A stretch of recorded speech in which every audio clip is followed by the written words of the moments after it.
Hello everybody, this is my persuasive speech for my COMM 1313 class.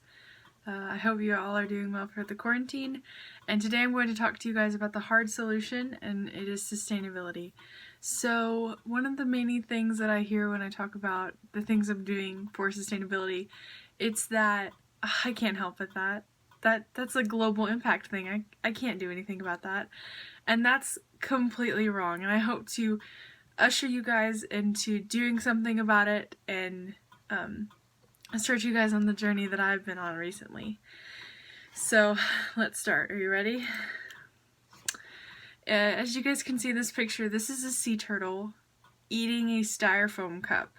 And according to DoSomething.org, every year over 1 million seabirds and 100,000 sea mammals are killed by pollution every year. And that styrofoam cup is not good for him, and it's not his natural diet at all. And he'd probably get really sick from it. He might even die. In addition, the National Academy of Science found that in 1975, cargo and cruise ships had dumped 14 billion pounds of garbage into the ocean. And that was in 1975. Imagine how much garbage is in the ocean now.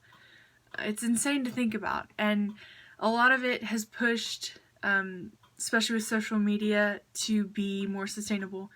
I think everybody watched that video of the sea turtle who got a plastic straw stuck up his nose, and then when they pulled it out he cried, and it was viral for a really long time, and it really spurred people to try to push legislation in California, I think, that outlawed plastic straws.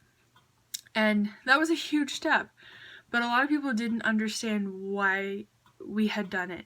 And I hope to show you guys just that. But we need to also realize that it's not just the ocean that's affected. In fact, in every single state in the US, there's more than 20 landfills.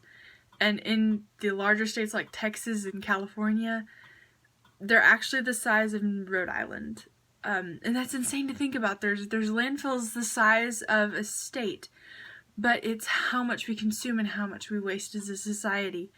And here's a ginormous pile of trash. I tried counting how many plastic bags I found earlier, and I could not count them. This entire picture is pretty much filled with plastic bags, and you can see the birds looking for food. I'm sure they're eating plastic. I'm sure they account mostly for the sea birds that I talked about earlier, the 1 million that die from pollution.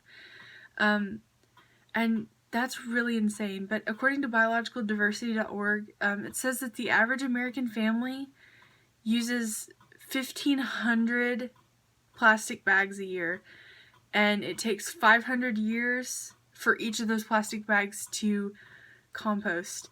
And we don't even know that for sure because we've never had 500 years in a plastic bag. It could be way more than 500 years. And it's insane to think about because that's so much per family that we don't even realize that what we're doing, especially when we just, it's easy and we throw it away. And that's something that is really affecting the environment currently.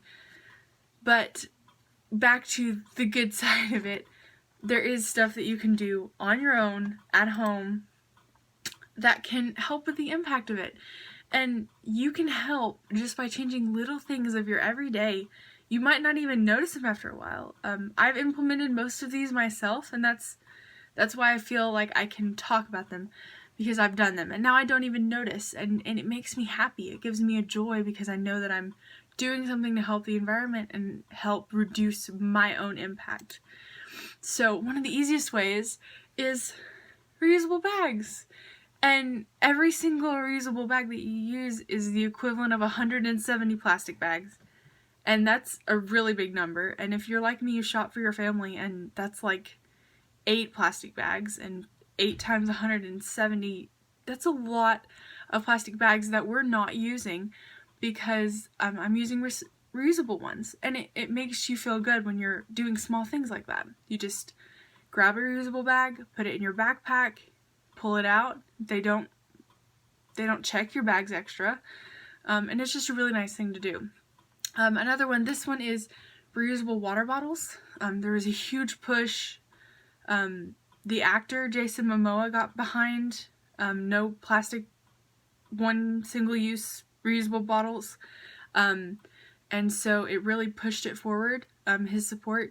But in America, where we have access to clean water, it's really not fair for us to use single-use reusable or single-use bottles, because people who need those, people who don't have access to clean water, really should be using those and not us. And I feel like that's a responsibility, a civic responsibility, especially when we can just drink out of the tap. I mean, it's super easy, and you reduce a lot of waste. Another one is grow plants. I have plants in my bedroom. It doesn't just help the environment, it helps your living space. It helps give it character. It helps give it oxygen, obviously, because you're constantly resorting to pouring out carbon dioxide. It's an insane amount. The last one is metal straws. I talked about the sea turtle who got the straw stuck up his nose. Metal straws are a huge push because they're reusable. You can just wash them out. They're super easy. I got one on campus on Earth Day for free. There's really no excuse for college students especially to have to use plastic straws, except for the convenience. And it's just something that you have to decide to yourself that it's worth it. Here's some more suggestions. Thrift store shopping. I've done that so much in 2020. That was one of my New Year's resolutions. This was thrifted. And it really helps lower the impact. I don't think people realize how much the fashion industry puts into the global impact and emissions, but it does. Another one that I haven't done yet is reusable menstrual pads. It's a little deep for me, but there are lots of reasons why you shouldn't want bodily fluids floating around in a landfill, and they're really easy from what I've seen.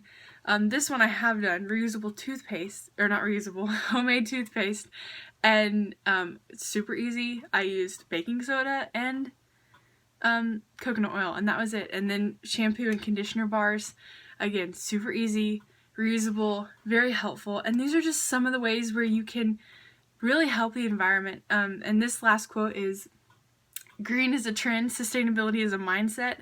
It's something you have to decide in yourself that you're willing to do. And I've decided to do it. I hope that I influence you to do it. Here are my resources. Thank you, Mrs. Ihms, for letting me do this. As always, it's a pleasure to talk to you guys about this topic, and I will see you later.